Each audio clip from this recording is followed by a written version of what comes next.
Dia tahu tanggung jawab dia, tapi dia takut ke bini. Takut ke bini ini tak ada obat. Kalau takut melawan Israel, itu bisa dimotivasi dengan ayat-ayat jihad. Kau tak kena azab kubur dan kau tidak dihisab di akhirat, langsung masuk surga. Semangat. Tapi orang yang takut ke bini tak bisa dimotivasi. Antum yang lajang ketawa, jangan lepas sekali. Karena antum belum juga tahu cuma nasib kalian. Jadi jangan mengejek orang yang takut bini. Karena bisa jadi berbalik nanti. Saya waktu di Malaysia itu ditanya, haji itu waktu di rumah. Ustaz, macam mana orang yang takut bini? Saya bilang orang takut bini, itu di akhirat nanti tidak kena azab kubur. Kenapa macam itu Ustaz? Sebab dia di dunia udah terlampau kena azab.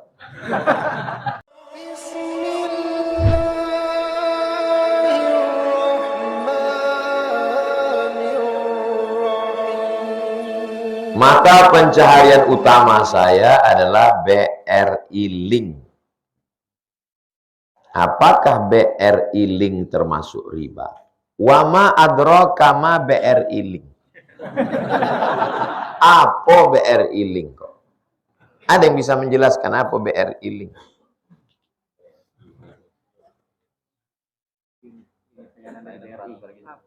Perpanjangan tangan BRI.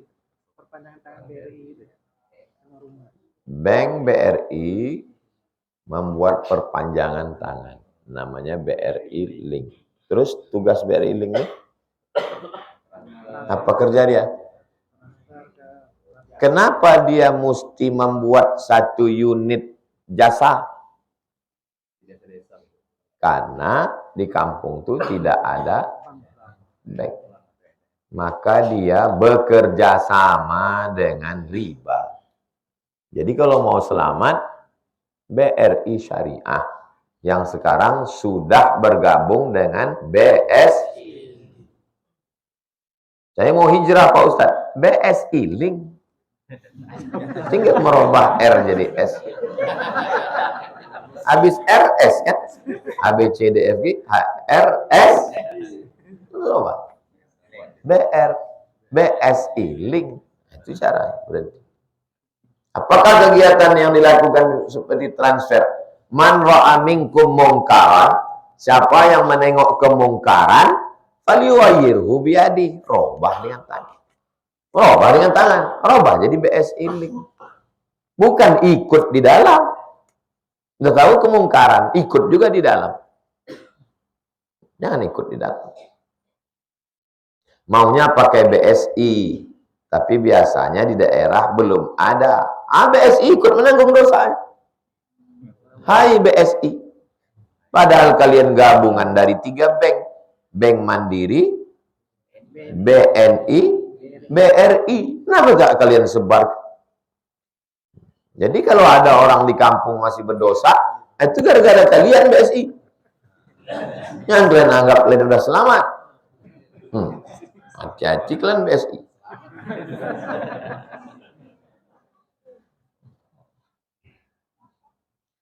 Apakah boleh mengqadha sholat Jumat dengan sholat asar? Mungkin maksud dia bukan mengqadha, menjamak. Menjamak. Menurut mazhab Hambali tak boleh menjamak sholat Jumat dengan sholat asar. Kenapa tak boleh? Karena sholat Jumat ibadatun mustaqillah, ibadah yang berdiri sendiri. Maka tidak bisa menjamak sholat Jumat dengan sholat asar. Jadi habis sholat Jumat, udah, nanti asarnya sholat asar. Menurut mazhab Syafi'i, habis sholat Jumat tuh bisa dia sholat asar jamak takdim qasar dengan Jumat. Kenapa? Karena sholat Jumat itu adalah pengganti sholat zuhur. Kalau pengganti mana 2 rakaatnya? 2 rakaatnya itulah dia khutbah. Raka'atani fiha maqama raka'ataini minaz zuhri. 2 rakaat Jumat itu, khutbatani fiha, 2 khutbah di Jumat itu, maqama raka'ataini minaz zuhri, menggantikan 2 rakaat zuhur. Apakah pada 2 rakaat zuhur boleh bahasa Indonesia? 2 rakaat zuhur boleh tak bahasa Indonesia? Tak boleh kan? Itulah maka 2 khutbah itu pun tak boleh bahasa Indonesia. Karena dia menggantikan salat zuhur. Itu maka masjid-masjid di Rimau Panjang ini tak ada bahasa Indonesia. Inilah yang paling asli mazhab Syafi'i. Kalau mau sholat paling asli di Rimau Panjang ini. Maka saya kalau tidak sedang khutbah Jumat, saya sholat di sini. Kenapa? Karena khutbahnya cepat. 5 menit selesai. Saya pakai mazhab yang rukunnya 5 itu tak bercampur dengan bahasa Indonesia di khutbah kedua. Maka di khutbah kedua saya tak ada bahasa Indonesia. Alhamdulillah, wassalatu wassalamu ala Rasulillah. Asyhadu an la ilaha illallah syarika lah. Wa asyhadu anna sayyidina Muhammadan abduhu wa rasuluhu la nabiyya ba'da. Allah Ta'ala fil Qur'anil azim. Ya ayyuhalladzina amanu ittaqullaha haqqa tuqatih wa la tamutunna illa antum muslimun. Allahumma fil muslimina wal muslimat. Innallaha ya'muru bil adli wal ihsan. Di khutbah kedua saya tak ada campur bahasa Indonesia. Karena khutbah itu menggantikan 2 rakaat. Kalau yang digantikan bisa dijamak, maka yang menggantikan juga bisa. Itulah dalil mazhab Syafi'i. Itu juga dalil qabliyah Jumat. Kalau yang digantikan ada qabliyahnya, zuhur, maka yang menggantikan juga ada qabliyah. Jadi usulnya, dasarnya adalah apakah Jumat itu pengganti zuhur atau Jumat itu ibadah yang tersendiri. Menurut mazhab Hambali, Jumat itu ibadah tersendiri, maka tak bisa dijamak dengan asar. Sedangkan menurut mazhab Syafi'i, Jumat itu pengganti zuhur. Kalau penggantinya, kalau yang digantikan bisa dijamak dengan asar, maka yang menggantikan juga bisa. Jelas? Jadi nanti kalau ada ustaz berceramah, tak bisa itu sholat Jumat dijamak dengan asar. Berarti dia pakai mazhab? Bisa kata dia. Berarti dia pakai mazhab? Kalau mau jawab singkat, mudah aja. Menurut mazhab Syafi'i bisa, Hambali tak bisa. Cuma saya mau menjelaskannya detail ke antum. Artinya nanti waktu antum ditanya orang, kalau bisa jawab detail, jawab detail. Kalau tak bisa jawab pendek macam tadi. Yang pendek itu pun tak ingat, apa boleh buat? Bagaimana menasihati orang yang rajin ibadah, rajin ke masjid, tapi mereka lupa kepada anak dan istrinya saat bermaksiat. Pengajian rajin, ke masjid rajin, bini tak berjilbab. Suami yang tidak menyuruh istri berjilbab, 2 kemungkinan. Pertama, dia tak tahu hukum kepala rumah tangga. Itulah pentingnya kursus perkahwinan. Buatkan nanti minta kursus pernikahan supaya laki-laki ini tahu tanggung jawab. Yang kedua, dia tahu tanggung jawab dia, tapi dia takut ke bini. Takut ke bini ini tak ada obatnya. Kalau takut melawan Israel, itu bisa dimotivasi dengan ayat-ayat jihad. Ustaz, ini ada beberapa tentara mau ke Papua melawan OPM. Tolong Ustaz berikan motivasi. Saya duduk sama tentara. Kamu membela NKRI ini negeri berdarah-darah para syuhada mati syahid melawan Belanda. Maka kau membela ini, kalau mati kau mati syahid. Kalau kau mati syahid, kau mati sakratul maut kal qarsi, macam cubitan lembut pada kulit. Kau tak kena azab kubur dan kau tidak dihisab di akhirat, langsung masuk surga. Semangat. Tapi orang yang takut ke bini tak bisa dimotivasi.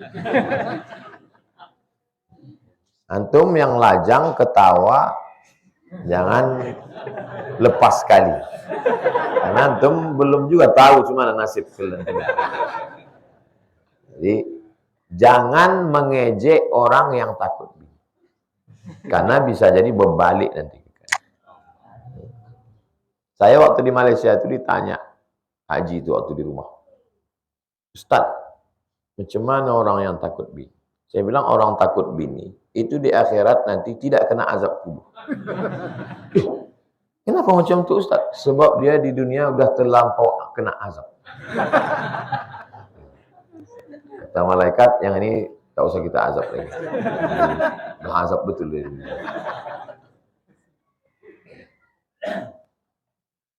Nampak itu dari sebelum nikah tuh. Nampak gaya-gaya itu. Jemput bang, sekarang depan WIN. Gitu.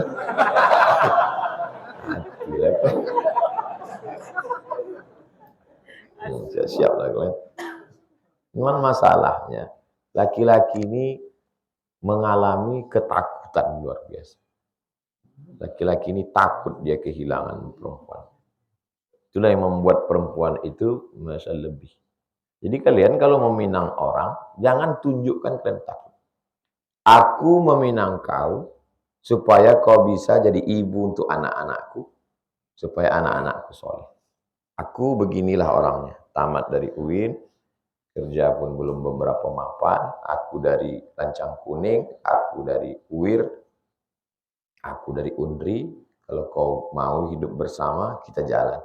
Kalau kau tak mau, 1000 di belakang siap. Gitu. Jangan di awal tuh kalian udah banting harga. Kaulah satu-satunya deh. Kalau kau tak menerima, abang sama siapa? Tidak kalian.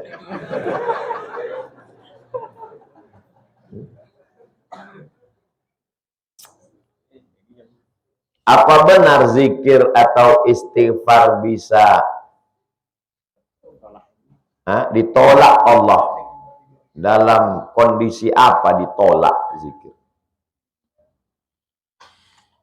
Istighfar itu zikir, tasbih zikir, tahmid zikir, sholawat zikir, baca Quran zikir, sembahyang itu pun zikir. Aqimis sholata zikir, zikir. Nah, jadi semua itu adalah cara wasilah untuk mengingat Allah. Kapan zikir bisa tertolak? Pertama, zikir di dalam tempat najis. Asyhadu anna Muhammadar Rasulullah. Antum dalam toilet, Allahumma sholli ala sayyidina. Tertolak, tak boleh. Makanya dalam hati aja. Atau mau berwudu, ada WC di dalam. Bismillahirrahmanirrahim. Nawaitu raf'al hadas. Bisa tertolak itu. Yang kedua, zikir yang dibuat-buat. Man ahdatsa. Siapa yang membuat-buat? Ma laysa min. Man ahdasa, siapa yang membuat-buat. Fi amrina, dalam masalah agama.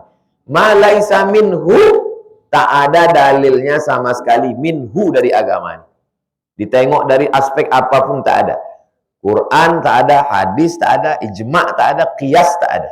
Fahuwa raddun. Maka amal itu mardud, tertolak.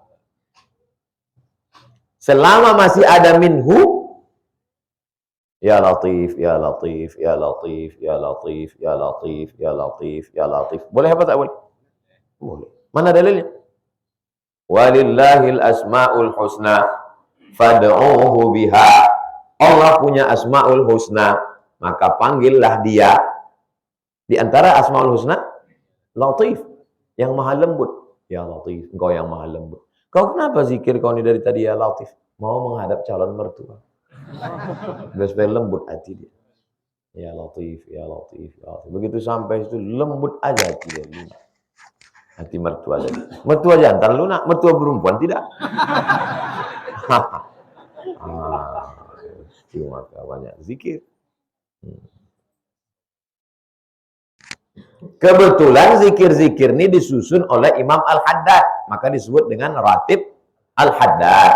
Kebetulan zikir-zikir ini disusun oleh Imam Al-Attas. Maka disebut dengan Ratib Al-Attas. Kalau untuk melembut-lembutkan, Ratib Al-Attas. Kalau untuk menguatkan, Ratib Al-Haddad. Mau berperang, melawan musuh, Ratib Al-Haddad. Untuk lembut, Ratib Al-Attas. Isinya apa? Isinya ayat Quran, hadis Nabi, zikir, doa, disusun oleh ulama. Jangan baca Ratib Al-Haddad, jangan baca Ratib Al-Attas, jangan baca zikir sakran. Bid'ah ini. Terus apa yang kami amalkan Ustaz? Baca kitab ini. Baca ini, keluarkannya buku kecil. Judulnya Al-Ma'thurat, disusun oleh Syekh Al-Qahtani, cetakan Saudi Arabia. Apa bedanya? Yang disusun Imam Haddad bid'ah, yang disusun Imam Attas bid'ah. Kalau disusun Al-Qahtani tidak. Sama-sama disusun ulama. Jadi ulama menyusun. Apa benar sholawat tidak pernah ditolak Allah? Sholawat ada yang disampaikan Nabi dalam hadis.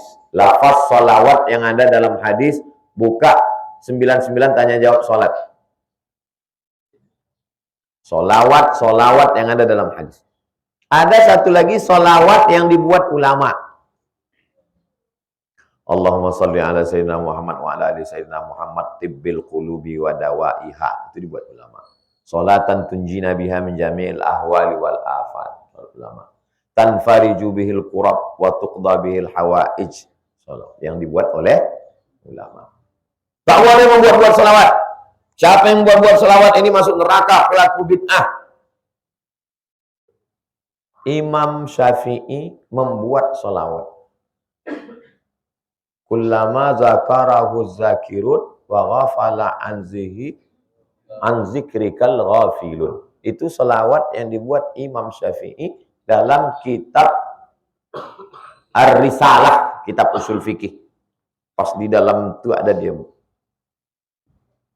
Bermimpilah seorang ulama berjumpa sama Imam Syafi'i. Imam Syafi'i, apa balasan Allah untuk engkau? Kata Imam Syafi'i, Allah masukkan aku ke dalam surga.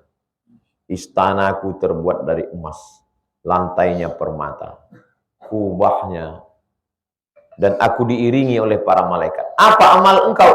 Karena aku menulis salawat. Kullama zakaraka dzakirun wa ghafala an zikrikal ghafil. Itulah yang selalu dibaca waktu malam Jumat habis. Kullama zakaraka dzakirun wa ghafala an zikrikal ghafilun.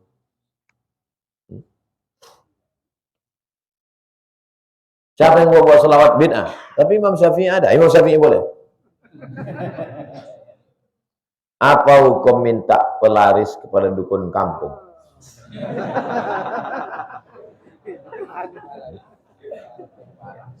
Yang dukun itu membaca ayat. Wa may yattaqillaha yaj'al lahu makhraja wa yarzuqhu min haitsu la yahtasib wa may yatawakkal 'ala Allah fa huwa hasbuh. Innallaha balighu amrih qad ja'alallahu likulli syai'in qadar. Selalu disebut dengan ayat 1000 dinar. 1 dinar 4,25 gram emas. Sekarang lebih kurang 5 juta.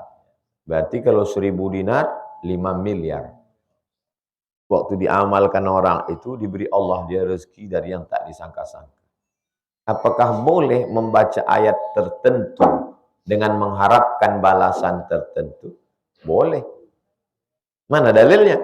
Dalilnya bertawassul dengan amal soleh. Amal soleh apa? Membaca kalam Allah.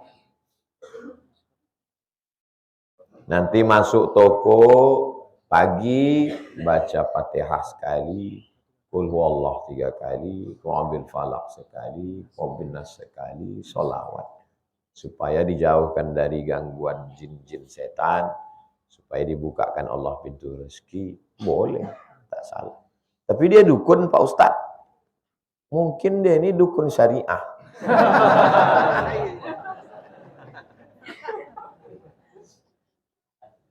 Tidak semua dukun ini jahat, namanya aja dukun. Contohnya dukun yang baik, dukun beranak, dukun sunat. Dukun sunat itu mana pakai? Tapi kata dukun itu memang sudah konotasinya jelek. Jadi coba belajar bahasa lagi. Kalau udah disebut dukun, tapi tidak semua. Dukun beranak, dukun sunat, dukun tukang khitan itu disebut juga dukun. Yang tak boleh itu dukun yang berkawan sama jin, kayak mantra-mantra, dukun santet, manggil hantu. Belajar lagi bahasa. Di samping itu ada juga syarat-syarat. Ini tak betul. Harus mondar-mandir dulu ke sana kemari, ke kiri. Itu jinnya itu menyuruh. Harus diambil diambil lidah terenggiling. Lidah terenggiling itu kalau dibukanya mulutnya begini, maka berdatangan semut-semut. Maka dikeringkan lidah terenggiling itu, digantungkan di atas toko. Sebagaimana lidah terenggiling itu berdatangan semut, begitulah pembeli itu datang ke toko. Itu sihir itu. Sama juga kalau benci sama orang, diambil tulang pukang. Pukang itu kan malu sama orang. Tak berani. Sebagaimana malunya pukang ini, begitulah budak ini malu mau kenalan sama orang. Antum pinang anak gadis orang. Dia tak mau. Antum sakit hati.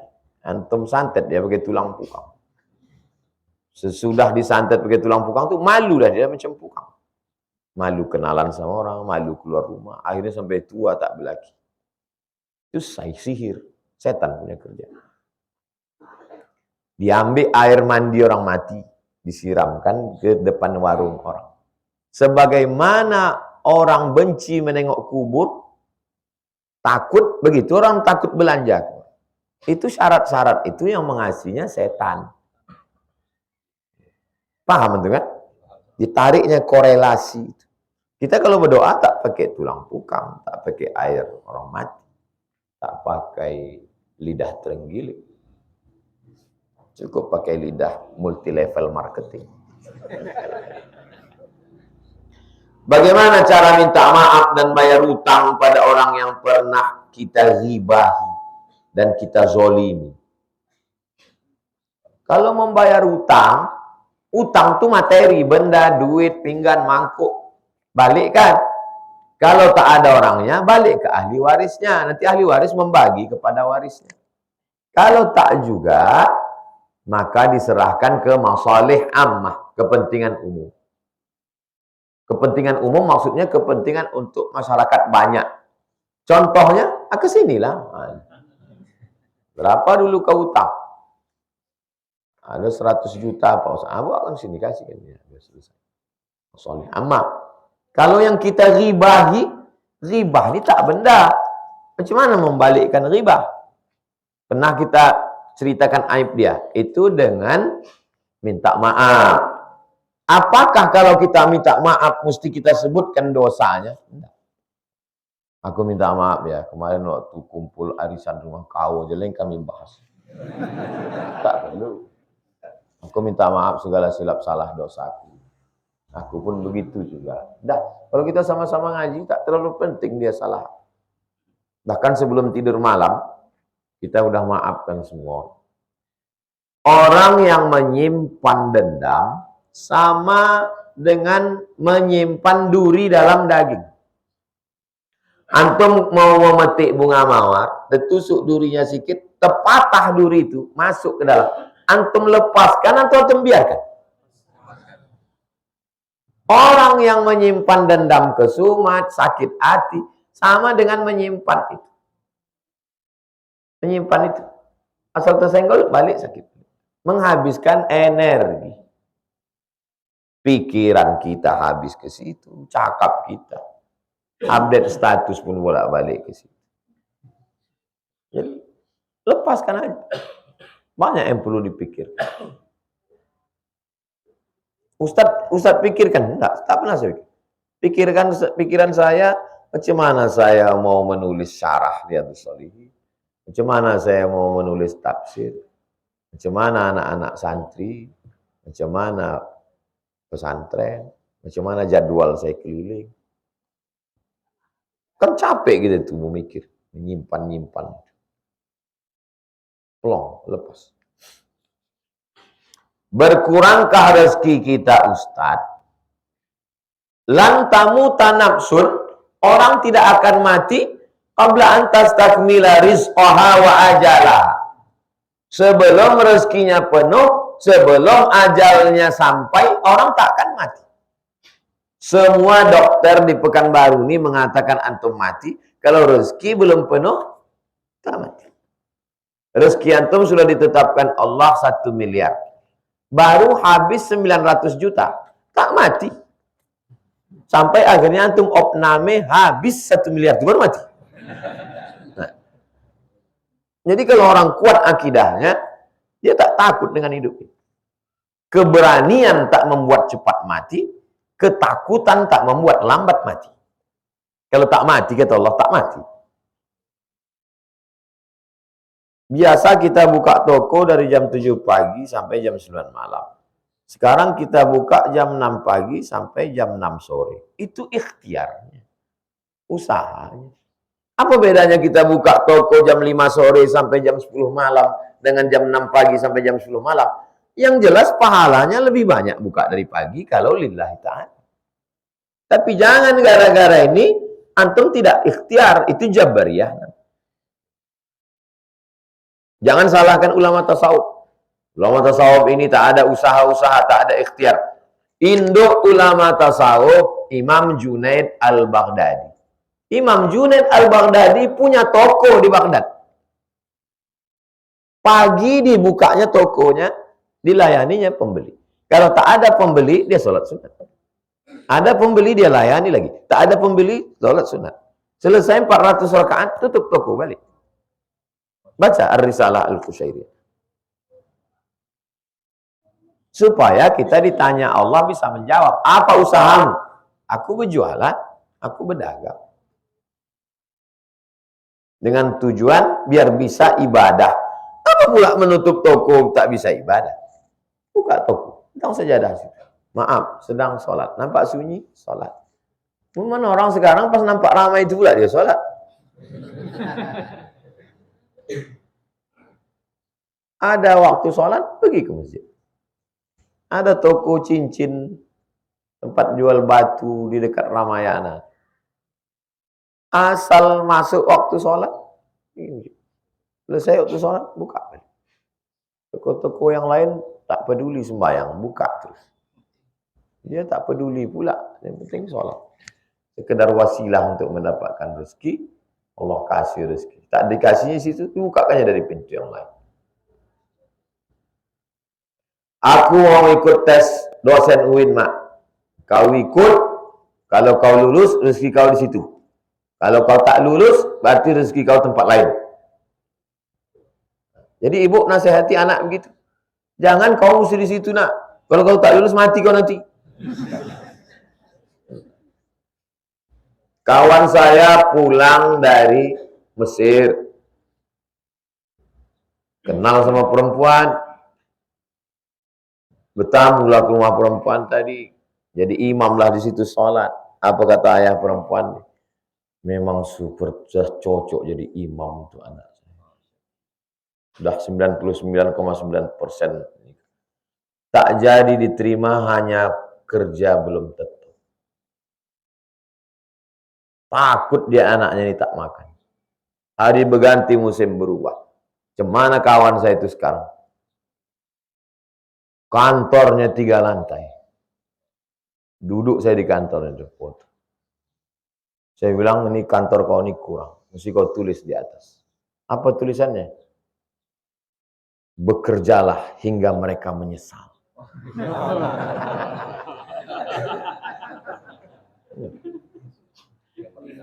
Kalian yang disepelekan. Masa ada tak diterima hanya karena sekarang setiap 2 bulan sekali dia pergi umroh. Mungkin anak gadisnya tak jadi, mungkin udah 20 tahun tak pergi umroh. Udah foto pula Ustaz Somad di kantor. Apa tak menangis darah dia nengok.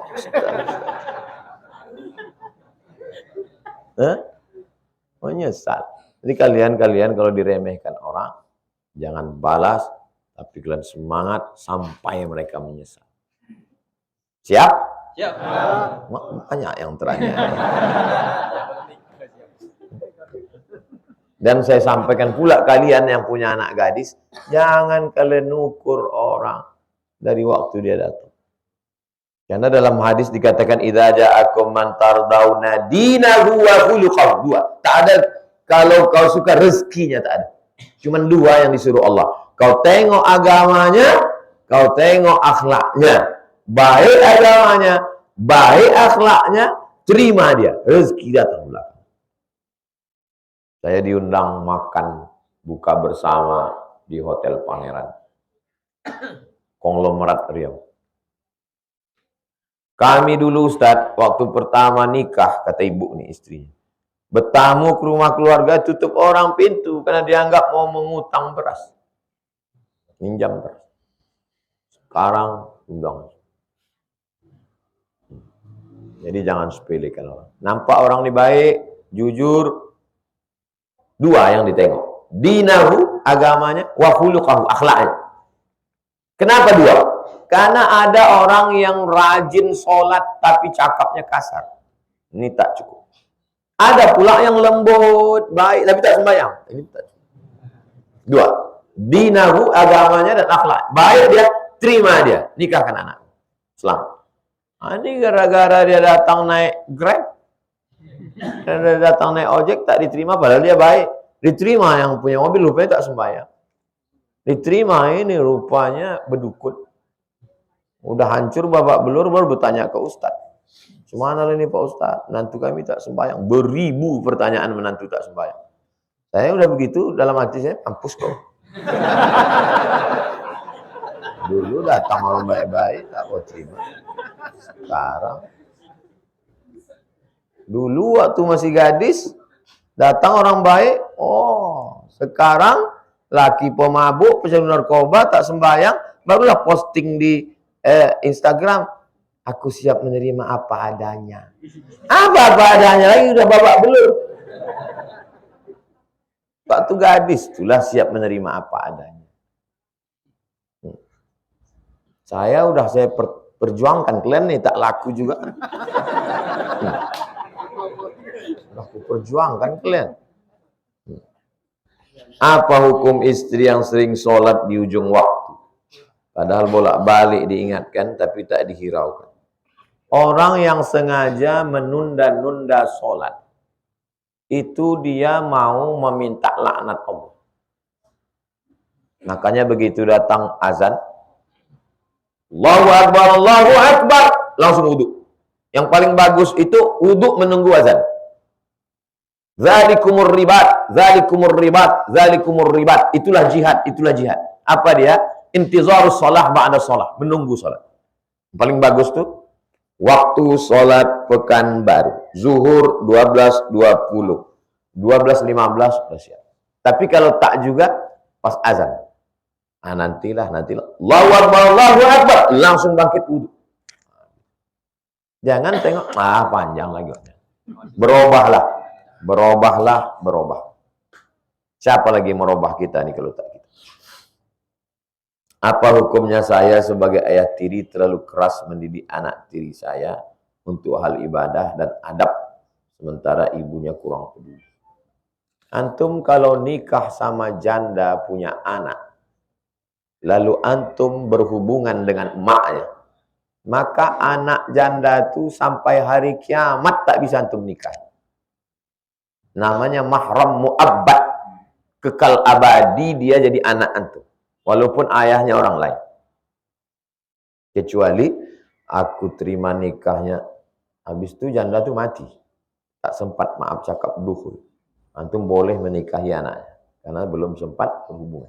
Kalau sudah berhubungan dengan emaknya, sampai hari kiamat itu menunjukkan bahwa anak itu adalah anak antum.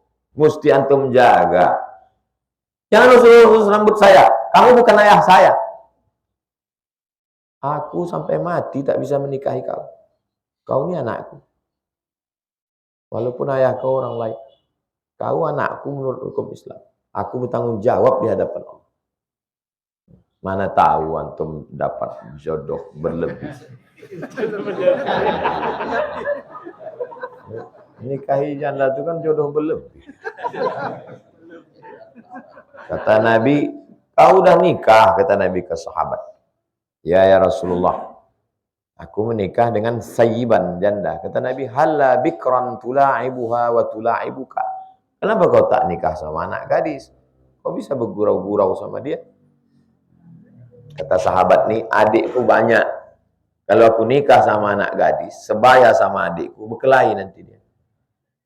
Aku nikah sama janda agak berumur sedikit, supaya bisa dilindunginya adik-adik. Tengok cara berpikir dia. Dia tak berpikir untuk dirinya. Antum kalau menikah bukan antara antum sama dia, tapi sesuai dengan adik antum, sesuai dengan emak. Berkorban perasaan. Kau nikah sama janda, dia sesuai dia dengan adik saya Pak Ustaz, sesuai dengan emak saya. Untuk yang pertama nih Pak, nanti yang kedua baru saya kasih.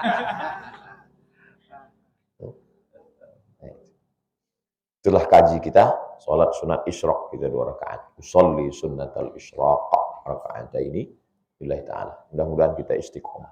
Amin. A'udzubillahi minasyaitonir rajim. Bismillahirrahmanirrahim. Alhamdulillahirabbil alamin. Shalatu wassalamu ala asyrafil anbiya'i wal mursalin. Sayyidina wa maulana Muhammadin wa ala alihi wa sahbihi ajma'in. Allahumma faqihna fid din wa 'allimna at-ta'wil warzuqna fahmal mursalin. Allahumma aftah lana futuhal arifin. Allahumma ja'alna minal ulama'il amilin. Allahumma arzuqna as-sidqa fil qawl wal ikhlas fil amal. Waffiqna lima tuhibbuhu wa tardah.